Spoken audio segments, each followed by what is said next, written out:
Hi అండి, అందరికీ నమస్కారం. నా పేరు అమల. మీరు చూస్తున్నది అమల టెక్ ట్రేడ్. అందరూ ఎలా ఉన్నారు? బాగున్నారా?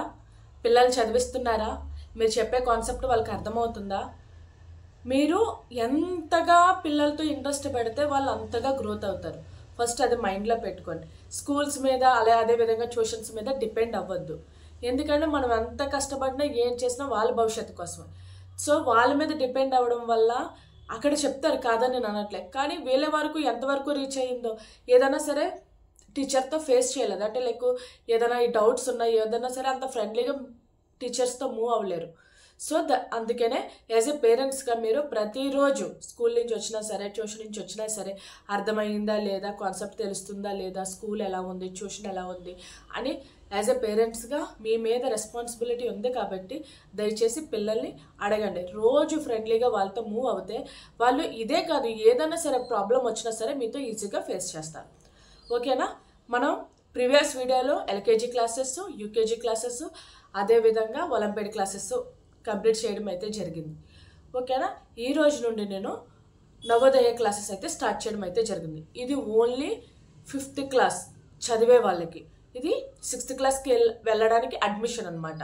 సో ఈ నవోదయ అన్నది చాలా ఇంపార్టెంట్. ఇది ఎందుకు ఇంపార్టెంట్, ఎగ్జామ్ ప్యాటర్న్ ఎలా ఉంటుంది, సిలబస్ ఎలా ఉంటుంది, అదేవిధంగా దీనికి సంబంధించి ఎలా ప్రిపేర్ అవ్వాలని నేను ప్రతిదీ క్లియర్గా బుక్ మీద రాసి క్లియర్గా ఎక్స్ప్లెయిన్ చేస్తాను. ఇదేంటంటే నవోదయ ఇంట్రడక్షన్ క్లాస్ కాబట్టి దయచేసి ప్రతి పాయింట్ క్లియర్గా చెప్తున్నాను కాబట్టి క్లియర్గా వినండి. ఇది వాళ్ళ భవిష్యత్తుకి ఉపయోగపడేది కాబట్టి. సో 2 hours నాన్ స్టాప్గా మూవీ చూస్తాం, దానివల్ల వచ్చేది ఏమీ లేదు. కానీ ఇది మన పిల్లల భవిష్యత్తు కాబట్టి దయచేసి స్కిప్ చేయకుండా చూసి పిల్లల్ని ఎలా మౌల్డ్ చేయాలి, ఏ విధంగా మౌల్డ్ చేయాలి, వాళ్ళ ఎగ్జామ్కి ఎలా ప్రిపేర్ అవ్వాలి, ఎలా ప్రిపేర్ చేయించాలి అనేది ఒక్కటి తెలుసుకోవడం వల్ల యాజ్ ఎ పేరెంట్గా మీకు ఒక కాన్ఫిడెన్స్ ఉంటుంది. అదేవిధంగా ఇప్పుడు తెలియని వాళ్ళకి నవోదయ అంటే చాలామందికి తెలియని వాళ్ళు ఉంటారు, అదేంటో తెలుసుకుంటారు. ఇది ఫ్రీ ఆఫ్ ఎడ్యుకేషన్. ఓకేనా? వన్స్ ఈ అడ్మిషన్ వచ్చిందంటే అప్ టు 12th వరకు ఇది ఫ్రీ ఆఫ్ ఎడ్యుకేషన్ కాబట్టి సో దయచేసి పిల్లలు ఎలా అప్లై చేయాలి, ఎలా ఎలిజిబిలిటీ ఏంటి అనేది ప్రతిదీ క్లియర్గా చెప్తాను. దయచేసి స్కిప్ చేయకుండా చూసి క్లియర్గా విని అప్లై చేయండి. ఓకేనా? ఈరోజు వీడియోలో మనం నవోదయ అంటే ఏంటి, నవోదయ ఎగ్జామ్ ప్యాటర్న్ ఎలా ఉంటుంది, అదేవిధంగా అడ్మిషన్స్ ఎప్పుడు ఓపెన్ అవుతాయి, దీనికి సిలబస్ ఎలా ఉంటుంది, ఎగ్జామ్కి ఎలా ప్రిపేర్ అవ్వాలి అన్నది ఈ వీడియోలో క్లియర్గా విందాం. సో దయచేసి ఎవరైనా సరే వీడియో చూస్తే స్టార్టింగ్ నుంచి ఎండింగ్ వరకు స్కిప్ చేయకుండా చూడండి. ఎందుకంటే ఇది బేస్ పాయింట్. ఇప్పుడు నవోదయ ఎగ్జామ్ అంటే ఏంటో తెలియకుండా మన ఎగ్జామ్ రాయలేం. సో దయచేసి ఇది నవోదయ అంటే ఏంటి, అది దానికి ఎలాంటి ఎలిజిబిలిటీ ఉంటుంది, దాని ఏజ్ లిమిట్ ఏంటి, ఏ క్లాస్కి ఉంటుంది, అసలు నవోదయ కోసం ఒక క్లారిటీ రావాలంటే ఖచ్చితంగా ఈ వీడియో చూడాలి. సో దయచేసి ఎవరు స్కిప్ చేయకుండా చూసి అర్థం చేసుకోండి. ఓకేనా? నవోదయ మీన్స్ ఏంటంటే జవహర్ నవోదయ విద్యాలయస్ ఫుల్ ఫామ్ అనమాట. JNVSA system of central schools in India established to provide quality education to talented students from rural areas. అంటే ఎవరైతే రూరల్ ఏరియాస్లో టాలెంట్ స్టూడెంట్స్ అంటే బ్రిలియంట్ స్టూడెంట్స్ ఉంటారో వాళ్ళకి క్వాలిటీ ఎడ్యుకేషన్ ఇవ్వడం కోసం ఈ నవోదయ సంస్థ అన్నది ఏర్పడింది అనమాట. These schools are affiliated with CBSE and aim to offer free education from 6th to 12th along with free boarding and lodging. ఇదేంటంటే ఈ స్కూల్ మెయిన్ ఏంటంటే CBSE సర్క్యులం అంటే CBSE సిలబస్ కలిగి ఉంటుంది. దాంతోపాటు ఇది 6th to 12th వరకు ఫ్రీ ఆఫ్ ఎడ్యుకేషన్. అదేవిధంగా ఫుడ్ కూడా ఫ్రీ అనమాట. ఇది ఒక హాస్టల్ లాగా అనమాట. సో క్వాలిటీ ఎడ్యుకేషన్ ఉంటుంది ఫస్ట్ వన్. అంటే CBSE సిలబస్ ఉంటుంది, అది ఫ్రీ ఆఫ్ ఎడ్యుకేషన్. దాంతోపాటుగా మనకి ఫుడ్, అక్కడ ఉండడానికి రూమ్ అవ్వచ్చు, ఫుడ్ అవ్వచ్చు, చాలా అది కూడా ఫ్రీ అనమాట. మెయిన్ నవోదయ విద్యాలయ అన్నది చాలా అంటే లేనంటి వంటి వాళ్ళకి, అందులో బ్రైట్ స్టూడెంట్స్కి ఇది ఎంట్రన్స్ ఎగ్జామ్ క్వాలిఫై అవుతే చాలు. 6th to 12th వరకు ఫ్రీ ఆఫ్ ఎడ్యుకేషన్ అనమాట. దాంతోపాటు మెయిన్ ఇక్కడ ప్లస్ ఏంటంటే CBSE సిలబస్. ఈ రోజుల్లో CBSE సిలబస్ చదివించాలంటే మినిమం ఇప్పుడు ఫస్ట్ క్లాస్కే 1 lakh అబవ్ ఉంటుంది. అదే ఇంకా 6th నుంచి 12th వరకు అంటే ఫీజు అన్నది మీరే ఇమాజినేషన్ చేసుకోండి. సో ఈ ఎగ్జామ్ అన్నది చాలా ఇంపార్టెంట్. దయచేసి ఈ ఎంట్రన్స్ ఎగ్జామ్ అన్నది ప్రతి 6th క్లాస్కి ఎంటర్ అయ్యే ప్రతి పిల్లవాడితో, అదే పిల్లతో కూడా, గర్ల్ కానీ బాయ్ కానీ ప్రతి ఒక్కరితో ఈ ఎగ్జామ్ రాయించండి.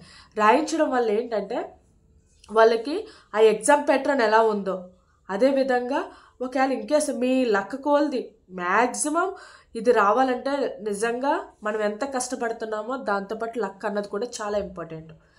ఎందుకంటే 6th to 12th వరకు ఫ్రీ ఆఫ్ కాస్ట్ కాబట్టి చాలామంది ఇంట్రెస్ట్ చూపిస్తారు.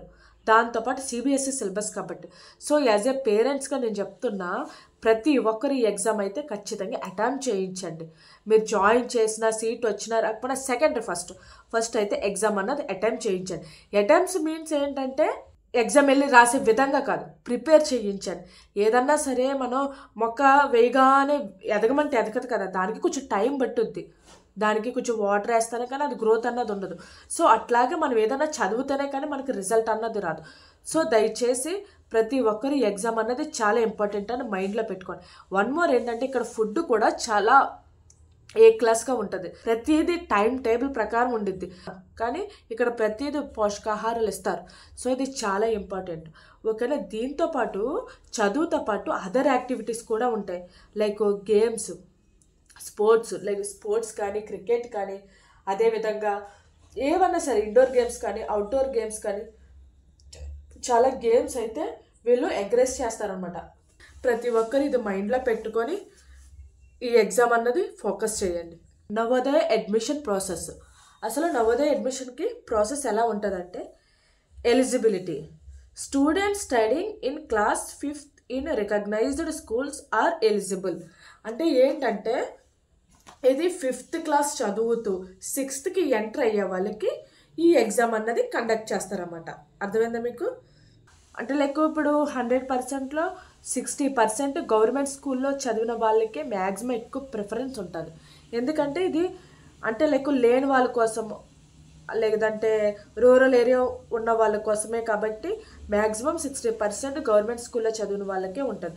మిగతా 40% మన ప్రైవేట్ స్కూల్లో ఎవరైతే చదువుతున్నారో అందులో ఎవరైతే దీనికి అంటే లైక్ దాంట్లో కూడా మనకి టోటల్ 1 to 5th వరకు మనకి మార్క్స్ ఎలా ఉన్నాయో దాన్ని బట్టి కూడా సీట్ అన్నది సెలెక్ట్ చేస్తారు. సో 1 to 5th వరకు కూడా పిల్లలు చాలా గ్రేట్గా చదవాలి. The candidate must belong to the district wear the JNVS is located. అది పిల్లలు ఏ జిల్లాలో అయితే ఉన్నారో ఆ జిల్లాలో ఆ నవోదయ స్కూలు రీలొకేటెడ్ అంటే దగ్గరలో ఉన్నదానికి ఎలిజిబుల్ అనమాట. Entrance exam. అసలు ఈ నవోదయకి సంబంధించి ఎంట్రన్స్ ఎగ్జామ్ ఎలా ఉంటుంది? Conduct for admission into class 6th. ఇదేంటంటే 6th క్లాస్కి అడ్మిషన్ అనమాట. ఇది అంటే 5th కంప్లీట్ అయిన తర్వాత 6thకి వస్తాం కదా, ఆ టైంలో ఉండే ఎగ్జామ్ అనమాట. అంటే మనం జాయిన్ అయ్యేది 6th క్లాస్కి జాయిన్ అవుతుంది అనమాట. Subjects included. ఇందులో సబ్జెక్ట్స్ ఏముంటాయంటే ఎగ్జామ్ ప్యాటర్న్లో mental ability, arithmetic, language skills. ఏంటి? Mental ability, arithmetic, language skills. ఇది ప్రతిదీ ఇందులో ఏ టాపిక్ ఉంటాయన్నది నేను ఫర్దర్గా చెప్తాను. ఓకేనా. It is designed to test the reasoning, comprehension and problem solving skills of students. ఈ ఎగ్జామ్ అన్నది ఏంటంటే రీజనింగ్ స్కిల్స్ కోసం, అదే ప్రాబ్లమ్ సాల్వింగ్ స్కిల్స్ కోసం, అదే విధంగా కాంప్రహెన్షన్ కోసం ఈ పేపర్ అన్నది డిజైన్ చేశారనమాట. ఓకేనా. Exam timings. Total duration 2 hours అంటే 120 minutes. ఎక్స్ట్రా టైం ఫర్ అంటే ఫిజికల్ హ్యాండిక్యాప్డ్ ఉంటారు కదా, వాళ్ళకి ఎక్స్ట్రా 30 minutes ఉంటుంది అనమాట. అంటే 2.5 hours ఏమో అంటే ఫిజికలీ హ్యాండిక్యాప్డ్ ఉన్న వాళ్ళకి ఉంటుంది. అదేవిధంగా మనకైతే నార్మల్ పర్సన్స్కి అయితే టోటల్ డ్యూరేషన్ ఏమో 2 hours ఉంటుంది. టైమింగ్స్. ఎగ్జామ్ టైమింగ్ ఏంటంటే 11:30 to 1:30 PM వరకు ఉంటుంది. ఓకేనా. Exam pattern. అసలు ఎగ్జామ్ ప్యాటర్న్ ఎలా ఉంటుంది? టోటల్ క్వశ్చన్స్ 80 marks ఉంటాయి అన్నమాట. సెక్షన్స్ 3 sections చెప్పుకున్నాం కదా మనం. MAT mental ability test 40 marks వస్తాయి, 40 questions అంట, 50 marks అంట. Arithmetics 20 questions 25 marks. Language 20 questions 25 marks. ఇది ఎక్స్ట్రా 5 marks ఏంటంటే మనం చేసే రఫ్ వర్క్ ఉంటుంది చూసారా, దాని బేస్ అవ్వచ్చు, లేదా మన థింకింగ్ స్కిల్స్ అవ్వచ్చు, మన హ్యాండ్ రైటింగ్ స్కిల్స్ అవ్వచ్చు, what ever it is. Extra 5 marks add అవుతాయి అనమాట. ఓకేనా. The exam is conducted in regional language, Hindi, English, Telugu, depending on the state. మన స్టేట్ని డిపెండింగ్ బట్టి ఇంగ్లీష్ కానీ, హిందీ కానీ, తెలుగు కానీ మనకి రీజనల్ లాంగ్వేజ్ ఏదైతే అది సెలెక్ట్ చేసుకోవచ్చు. Main exam in April every year. ఈ ఎగ్జామ్ అనేది ప్రతి సంవత్సరం ఏప్రిల్ మంత్లో జరుగుతుంది అనమాట. దీనికి నెగిటివ్ మార్క్స్ అన్నది ఉండదు. ఓకేనా. Syllabus for the NVS class 6th. Syllabus అసలు ఏముంటాయి ఏంటన్నది ఇప్పుడు చూద్దాం. మెంటల్ ఎబిలిటీ టెస్ట్, ఇది ఎన్ని మార్క్స్కి? 50 మార్క్స్కి. సో దీని మీద ఎక్కువ కాన్సన్ట్రేషన్ చేయాలి. ఓకేనా. ఖచ్చితంగా చెప్తున్నాను. కొన్ని ఇంపార్టెంట్ టాపిక్స్ ఉంటాయి, కొన్ని జస్ట్ ఓవరాల్ చెప్పినా సరే అది చేసే విధంగా ఉంటాయి. సో ప్రతిదీ కూడా నేను చెప్పే విధానం బట్టి మీరు అర్థం చేసుకోండి. ఓకేనా. ఫస్ట్ మనం అసలు సిలబస్ ఏముంటాయి ఫస్ట్ చూద్దాం. Figure matching, second one analogy, third embedded figures, fourth odd one out, fifth pattern completion, sixth mirror imaging, seventh space visualisation, eighth one geometrical figure completion, ninth one punched hole pattern అంటే like folding కానీ unfolding కానీ అంటే paper ద్వారా అనమాట. 10th one figure series completion. ఇట్లాగా mental ఎబిలిటీకి సంబంధించి కొన్ని టాపిక్స్ అనమాట. అదేవిధంగా arithmetic test, number systems and numerical operations like addition కానీ సబ్ట్రాక్షన్ కానీ ఇట్లా అనమాట. LCM and HCF, fractions and decimals, simplification of numericals expressions, percentage and its applications. 6th one time, speed and distance. 7th one measurement of mass, length, capacity etcetera. 8th one factors, multiplications and properties. 9th one parameters and areas and volume. 10th one simple interest. 11th one data interpretation using bar diagrams and line charts. ఇది ఏంటంటే main ఈ mental ability అన్న arithmetic అన్న మనకి ఈ syllabus అంతా 1st class నుంచి 5th class వరకు ఏమైతే ఉన్నాయో అదే ఎంట్రన్స్ ఎగ్జామ్. ఓకేనా. అందుకే నేను ఏదేది చెప్పినా సరే కాన్సెప్ట్ వైజ్ అందుకే చెప్తా. ఎందుకంటే కాన్సెప్ట్ మనకు అర్థమైంది అనుకో, అది ఎక్కడిచ్చినా ఏ విధంగా ఇచ్చినా మనం రాసేయగలం. ఎప్పుడు కూడా కాన్సెప్ట్ మీదే కాన్సన్ట్రేషన్ పెడతా. ఇప్పుడు చూడండి A to Z అన్నది ఒక్కొక్కరు ఒక విధంగా నేర్పిస్తారు. నేను ఒక విధంగా నేర్పిస్తాను, ఇంకొకరు ఒక విధంగా నేర్పిస్తారు. కానీ పిల్లలకి ఏ విధంగా అర్థం అవుతుందో అది ఎప్పటికీ ఎలా మర్చిపోకుండా ఉంటారో అది మెయిన్ ఇంపార్టెంట్. సో దయచేసి ఇదే కాదు ఏదన్నా సరే కాన్సెప్ట్ అన్నది చాలా ఇంపార్టెంట్. సో ఎవరైనా సరే మీరు ఏ ట్యూషన్లో జాయిన్ చేస్తున్నా లేదా ఏ స్కూల్కి వెళ్ళినా సరే పిల్లల ఇంటికి రాగానే ఫస్ట్ వాళ్ళు క్వశ్చన్ చేయండి, మీకు కాన్సెప్ట్ అర్థమవుతుందా లేదా. ఫస్ట్ ఆ క్వశ్చన్ ఖచ్చితంగా వెయ్యండి. వాళ్ళ కాన్సెప్ట్ అర్థం కాకపోతే నువ్వు ఎంత చదివించినా ఎంత బట్టి పెట్టినా ఆ టైంకే ఉండదు తప్ప లైఫ్ లాంగ్ అయితే ఉండదు. సో దయచేసి పిల్లలకి కాన్సెప్ట్ నేర్పించండి తప్ప బట్టి పట్టడం నేర్పించొద్దు. ఓకేనా. ఇవన్నీ కూడా మనం 1st క్లాస్ నుంచి 5th క్లాస్ వరకు ఇవన్నీ అంటే లైక్ ఒక్కసారి జరగవి, ఫర్దర్గా జరుగుతూ ఇప్పుడు ఏబిసిడీలు LKGలో నేర్చుకున్నాం, UKG రాబోతుకి ఏబిసిడి రాస్తాం. దానికి దీనికి డిఫరెన్స్ ఉంది. అక్కడ నేర్చుకున్నాం, ఇక్కడ రాస్తున్నాం, డిఫరెన్స్ ఉంది కదా. అట్లాగే ఫస్ట్ మనకి ఏదైనా సరే 1st క్లాస్ నుంచి 1st క్లాస్లో మనకి ఎడిషన్స్ నేర్పిస్తారు, ఎడిషన్ సబ్ట్రాక్షన్ నేర్పిస్తారు. 2nd క్లాస్ రాబోతే మల్టిప్లికేషన్ టేబుల్స్ నేర్పిస్తారు. ఎందుకు ఒకసారి 1st క్లాస్లో ఎందుకు నేర్పించదు? ఎందుకంటే వాళ్ళకి అక్కడి వరకు నా నాలెడ్జ్ ఉంటుంది. ఫస్ట్ మ్యాథ్స్ అంటే ఏంటో తెలియాలి, వాళ్ళకి నెంబర్స్ అంటే తెలియాలి, వాళ్ళకి ఎడిషన్ అంటే ఒక క్లారిటీ రావాలి. ఎడిషన్ అంటే యాడింగ్ అని, సబ్ట్రాక్షన్ అంటే లెస్ అని వాళ్ళకి ఒక క్లారిటీ రావడం కోసం ఆ 1 year అన్నది టైం తీసుకుంటారు. సో అందుకనే ఈ ఎగ్జామ్ అన్నది 1st క్లాస్ నుంచి 5th క్లాస్ వరకు ఏ సబ్జెక్ట్స్ అయితే ఉన్నాయో అవే ఎగ్జామ్ అన్నది కండక్ట్ చేస్తారు. ఏదైనా సరే చాలా డీప్గా అయితే ఎక్స్ప్లెయిన్ చేస్తాను. ఏ వీడియోనా ల్యాగ్ అయినా సరే ఆ కాన్సెప్ట్ అన్నది వాళ్ళకి అర్థం కావాలి. ల్యాగ్లో నీకు ఎంతవరకు కాన్సెప్ట్ వచ్చిందో అదొక క్లారిటీ కావాలి నీకు. ఓకేనా. ఇది ఎంట్రన్స్ ఎగ్జామ్. సో మీ పిల్లల లైఫ్కి ఉపయోగపడేదే కాబట్టి ఒక నిమిషం వేస్ట్ అయినా పర్వాలేదు. సో అందులో ఏం చెప్తున్నారో దయచేసి యాజ్ ఎ పేరెంట్స్గా తెలుసుకోండి. ఓకేనా. Language test. This section evaluates comprehension skills. దీంట్లో ఏంటంటే మెయిన్ కాంప్రహెన్షన్ స్కిల్స్ ఉంటాయి, లైక్ రీడింగ్ స్కిల్స్ కానీ రైటింగ్ స్కిల్స్ కానీ అదే పారాగ్రాఫ్ క్వశ్చన్స్ కానీ ఇట్లాగా మనకు ఉంటాయి అన్నమాట. For reading passage with in question based on them. ఎప్పుడన్నా పారాగ్రాఫ్ ఇచ్చారంటే మ్యాక్సిమం పారాగ్రాఫ్లో ఉన్న క్వశ్చన్సే వస్తాయి. ఓకేనా? అది కూడా ఎలా చదవాలి, ఏ విధంగా చదవాలి ఫర్దర్గా చెప్తాను ఈ టాపిక్ వచ్చినప్పుడు. Basic grammars and write skills.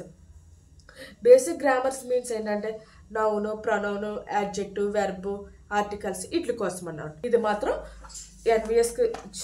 ఎన్విఎస్కి సంబంధించి నవోదయ ఎగ్జామ్కి సంబంధించి సిలబస్ అనమాట. ఈ ఎగ్జామ్ వల్ల మనకి ఇచ్చే బెనిఫిట్స్ ఏంటంటే high quality education at no cost. అంటే హై క్వాలిటీ ఎడ్యుకేషన్ వస్తుంది, దాంతోపాటు మనం ఏం డబ్బులు పే చేయవసరం లేదు. Focus on overall development including academic, sports and extra curriculars activities. అంటే లైక్ ఏంటంటే దీని చదువుతో పాటు వాళ్ళ స్పోర్ట్స్ కానీ ఎక్స్ట్రా కరిక్యులం, వాళ్ళ ఫోకస్ ఆన్ డెవలప్మెంట్ అంటే వాళ్ళ బ్రెయిన్ డెవలప్ అవ్వడం కోసం, స్పోర్ట్స్ కోసం. తర్వాత access to modern infrastructures and resources, opportunities for competitive exams like NTSC are olympiad etcetera. పోటీ పరీక్షలు కూడా అవకాశం ఉంటుంది అనమాట. ప్రతిరోజు ఈ వీడియో 6 to 6:30 టైం కన్నా అప్లోడ్ చేస్తాను. అండ్ ప్రతి దానికి కూడా కొంచెం ఇది కాంపిటేటివ్ ఎగ్జామ్, సో మనం ఒక్కసారి చెప్పడానికి అయితే అవ్వదు, అది కూడా క్లియర్గా చెప్తున్నా. ఇదండి ఈరోజు వీడియో. ఈ వీడియో కనుక మీకు నచ్చితే దయచేసి లైక్ చేయండి, షేర్ చేయండి, సబ్స్క్రైబ్ చేయండి. మీ నైబర్స్ కానీ రిలేటివ్స్ కానీ నవోదయకి సంబంధించి ఎవరైనా ప్రిపేర్ అవుతే కనుక మీకు నచ్చితే కనుక వాళ్ళకి సజెస్ట్ చేయండి. Thank you. చూసారు కదా ఎలిజిబిలిటీ ఏంటి, ఎగ్జామ్ టైమింగ్స్ ఏంటి, ఎగ్జామ్ ప్యాటర్న్ ఏంటి, సిలబస్ ఏంటి, టాపిక్స్ ఏంటి, ప్రతిదీ క్లియర్గా ఎక్స్ప్లెయిన్ చేశాను. నేను ప్రతిరోజు అంటే నేను ఏంటంటే మీకు మీ నుండి నాకు ఒక హెల్ప్ కావాలి. ఏంటంటే నేను రోజు అంటే లైక్ టాపిక్ వైజ్ వెళ్ళినా లేదంటే 3 సెక్షన్స్ కలిపి అంటే కవర్ చేయను. లైక్ ఎలాగంటే నేను అనుకునేది ఏంటంటే ఇప్పుడు మెంటల్ ఎబిలిటీ ఉంది, అదంతా కంప్లీట్ అయ్యాక లాంగ్వేజ్ స్కిల్స్ కానీ అట్లా వెళ్ళనా, లేదంటే మెంటల్ ఎబిలిటీలో ఒక టాపిక్, లాంగ్వేజ్ స్కిల్స్లో ఒక టాపిక్, అదేవిధంగా అర్థమెటిక్లో ఒక టాపిక్ అట్లా వెళ్ళనా అన్నది మీరు ఒక కామెంట్ చేసి నాకైతే చెప్పండి. దాన్ని బట్టి నేను ఫర్దర్గా క్లాసెస్ ఎలా చెప్పాలి, ఏ విధంగా అంటే ఇది చెప్పేది మీ మీద ఇంట్రెస్ట్ కాబట్టి సో మీరు 3 సెక్షన్స్ కవర్ చేయమంటే అట్లా కవర్ చేస్తా, లేదంటే మనకి ఒక సెక్షన్ కంప్లీట్ అయ్యాక ఇంకో సెక్షన్ కంప్లీట్ చేయండి అంటే అట్లా చేస్తా. సో ఏదన్నా సరే మీరు దయచేసి కామెంట్ అన్నది చేయండి, ఓకేనా? అదేవిధంగా నేను ఎవ్రీడే 6 to 6:30 ఆ టైంకి అన్నది వీడియో అప్లోడ్ చేస్తాను. అదేవిధంగా ప్రతిరోజు కూడా నేను ఒక టాపిక్ అన్నది ఒకరోజే రాదు, అవునా కదా? 1 to 5th క్లాస్ వరకు ఏ బుక్స్ అయితే ఉన్నాయో అన్నీ రివిజన్ చేయాలి. సో ఆ టాపిక్స్ అన్నీ చెప్పాలంటే సర్టెన్ టైం అన్నది తీసుకుంటుంది. అందుకని నేను ఈ మంత్లో స్టార్ట్ చేస్తాను. ఈ ఎగ్జామ్ అన్నది మనకి ఏప్రిల్లో ఉంటుంది కాబట్టి ఈ టైంకి మనకి ఈజీగా రీచ్ అయిపోతాం. దీంతోపాటు ఏంటంటే నేను ప్రతిరోజు టాపిక్ చెప్పిన వెంటనే మోక్ టెస్ట్ అయితే ఖచ్చితంగా కండక్ట్ చేస్తాను. అది అటెంప్ట్ చేయడం వల్ల కూడా పిల్లలకి టాపిక్ ఎంతవరకు రీచ్ అయ్యింది, ఎంతవరకు అర్థమైంది అని క్లారిటీ ఉంటుంది. ఇంకా వన్ మోర్ ఏంటంటే ఈ వీడియో లెంత్ ఎక్కువ ఉందని ఆలోచించొద్దు, ఎందుకంటే మనకి టాపిక్ కవర్ అవ్వాలి, ఇటు టైం కూడా కొంచెం తక్కువగా ఉంది. సో టాపిక్ కవర్ అవ్వాలంటే మనకి వీడియో లెంత్ అయినా సరే మనకు కాన్సెప్ట్ అన్నది అర్థం కావాలి. నేను చెప్పే ఏ క్లాస్ అయినా ఫస్ట్ కాన్సెప్ట్ కోసమే చెప్తున్నా, క్లాసెస్ కోసం చెప్పట్లే. మనకి కాన్సెప్ట్ వచ్చేదానికి వాట్ ఎవర్ ఇట్ ఇస్ ఎలా ఇచ్చినా సరే మనం క్వశ్చన్ అన్నది అటెంప్ట్ చేస్తాం. సో దయచేసి ఇది ఒకటి మైండ్లో పెట్టుకొని వీడియో లెంత్గా ఉంది కదా అని అనుకోవద్దు. అక్కడ టాపిక్ క్లియర్ అయిందా లేదా, కాన్సెప్ట్ క్లియర్ అయిపోయిందా లేదా అనే మైండ్ ఆఫ్ వ్యూలో ఆలోచించాలి. ఏంటంటే నేను ప్రతిరోజు టెస్ట్ పెడతాను కాబట్టి ఆ మోక్ టెస్ట్ అనేది ఖచ్చితంగా చేయించండి. మీరు చెప్పే విధానం బట్టి నేను షెడ్యూల్ అనేది మార్చుకుంటాను. లైక్ ఒకసారి సెక్షన్ 1 అంతా కంప్లీట్ చేయాలా, లేదా సెక్షన్ 3 అన్న వీక్ అంతా కంప్లీట్ చేయాలన్నది. అంటే లైక్ ఇప్పుడు సెక్షన్ 1 ఉంది అంటే అందులో 1 టాపిక్, సెక్షన్ 2లో 1 టాపిక్, సెక్షన్ 3లో 1 టాపిక్, అలా 3 days లేదంటే 6 days అవ్వచ్చు. అలా 7th day నేను ఈ 3 సబ్జెక్ట్స్కి సంబంధించి 3 సెక్షన్స్కి సంబంధించి నేను మోక్ టెస్ట్ అనేది కండక్ట్ చేస్తాను. దీనివల్ల ఏంటంటే మనం డైరెక్ట్ ఎగ్జామ్కి ప్రిపేర్ అవుతాం, అదేవిధంగా కాన్సెప్ట్లో నేర్చుకుంటాం. సో మీ థింకింగ్ ఎలా ఉందో నాకు కామెంట్ చేయండి. మీరు ఎలా చెప్పమంటే ఆ విధంగా నేను షెడ్యూల్ అన్నది మూవ్ అవుతాను. దయచేసి ఎప్పటి నుంచో ప్రిపేర్ అవుతానే కానీ ఏప్రిల్లో మనం ఎగ్జామ్ గెయిన్ అవ్వలేం, లైక్ ర్యాంక్ కొట్టలేం. ఇది చాలా ఇంపార్టెంట్ ఎగ్జామ్. ప్రతిరోజు నేను ఒక్కో వీడియో మీరు చెప్పే విధానం బట్టి నేను వీడియో అన్నది షెడ్యూల్ అన్నది చేసుకుంటా, ఓకే కదా? ఈరోజు నీకు నవోదయ కోసం క్లియర్గా అర్థమైంది కదా? ఇన్కేస్ ఏమైనా డౌట్స్ ఉన్నా, ఏమైనా క్లారిటీ కావాలన్నా ఏమన్నా అర్థం కాకపోయినా నాకు కింద కామెంట్ చేయండి. ఈ రోజు నుంచి నేను ప్రతి దానికి కామెంట్ సెక్షన్ అయితే ఆన్ చేస్తాను.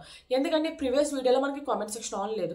ఇక నుండి కామెంట్ సెక్షన్ ఆన్ చేస్తాను. ఎందుకంటే మీకు ఇది ఎంతవరకు రీచ్ అయింది, ఎక్కడి వరకు అర్థమైందో ఏంటి అన్నది నాకు ఒక క్లారిటీ కోసం నేను ఇది అన్నది ఆన్ చేస్తున్నాను. దయచేసి మీ ప్రతి సజెషన్ నాకు చాలా important. In case voice over ఎలా ఉన్నా సరే, నాకు ఎక్స్ప్లెనేషన్ ఎలా ఉన్నా సరే, ఏంటి అన్నది కూడా నాకు ప్రతిదీ, ఇది గుడ్ ఆర్ బ్యాడ్, గుడ్ అయితే నెక్స్ట్ మూవ్ అవుతా, బ్యాడ్ అయితే నేర్చుకుంటా. ఓకేనా? దయచేసి ఇది ఒకటి మాత్రం నేర్చుకోండి. అదేవిధంగా మీకు నైబర్స్ కానీ, రిలేటివ్స్ కానీ, కొలీగ్స్ కానీ దీనికి సంబంధించి ఎవరైనా ఉంటే కనుక వాళ్ళకి మీకు నచ్చితే కనుక వాళ్ళకి సజెస్ట్ చేయండి. ఓకేనా? Thank you.